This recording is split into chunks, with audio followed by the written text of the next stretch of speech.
Gabi-gabi, unti-unting nababawasan ang kaalagang pato sa farm na to. At ilang araw daw iniimbestigahan ang isa-isa nilang pagkawala. Tuwing gabi po, meron kaming naririnig na maingay sa farm namin. Maingay po parang araw-araw ko kung naririnig yung mga patong nagtatakbuhan.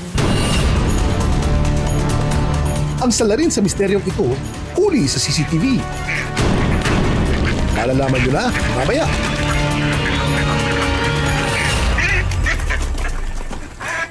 Ang content creator na si Lea Pilaes, araw-araw na nagtataka dahil ang bilang ng kanyang mga itik unti-unting nababawasan. Palagay niya, may nilalang ang umaaligid sa kanilang farm na naging sanhi nito. Kaya naman para matapos ng problema, siya na mismo ang gumawa ng paraan.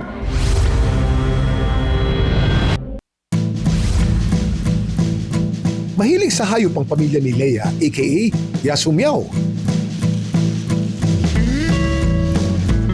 Ang lupa nga nilang ito sa San Ildefonso, Bulacan ay ginawa na nilang animal farm. Isa sa mga hayop na inaalagaan nila ang itik.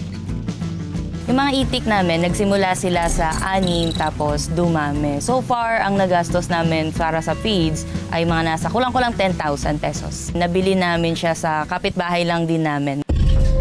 Pero ang tahimik nilang pag-aalaga ng mga hayop biglang nagulo nang mapansin niya ang mga itik na nawawala. Noong una, akala ni Yasumiao ay dala lang ng stress kung bakit may ilan ditong namamatay.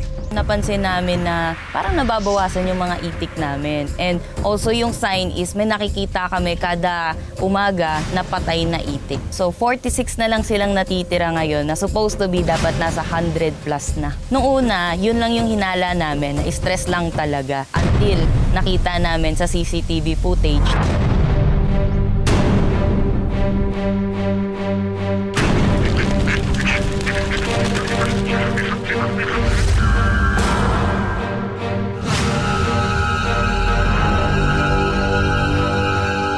Ang plano namin, hihintayin muna namin siyang makuhuli ng itik, saka namin siya huhulihin.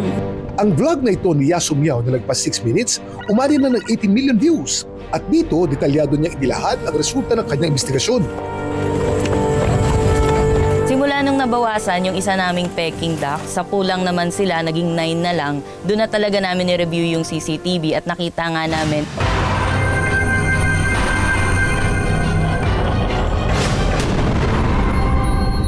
Sawa yung kumakain sa kanila.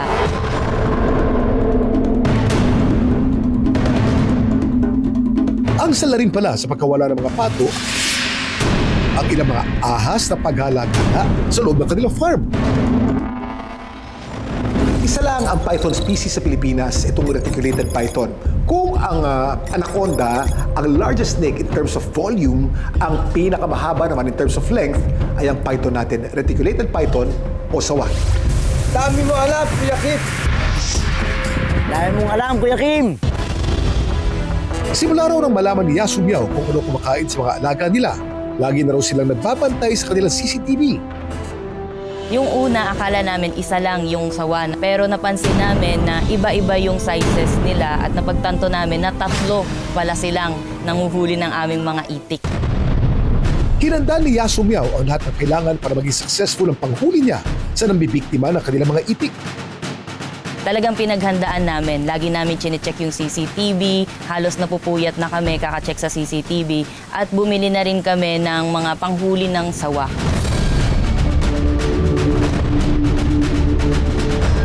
Hanggang isang gabi, nakita ulit nila ang sawa sa tirahan ng mga itik.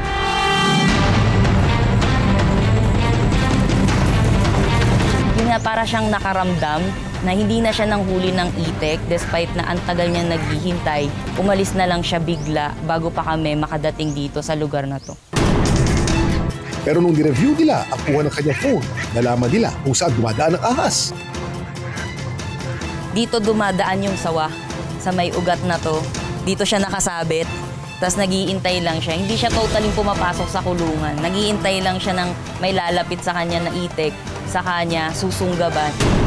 Mahuli kaya nila ang sawa. Pasado alas 2 na madaling araw ng sumunod na araw, nakita ulit ni Yasumiao sa CCTV ang sawa, kaya agad silang umaksyon. Ang mga susunod na pangyayari, makapigil hininga na.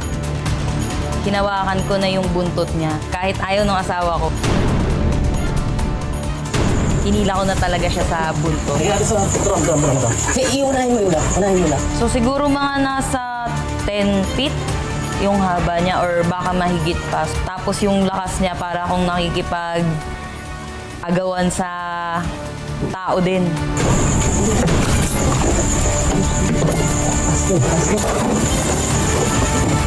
Tumagal ng mahigit 10 minuto ang paghuli nila sa sawa.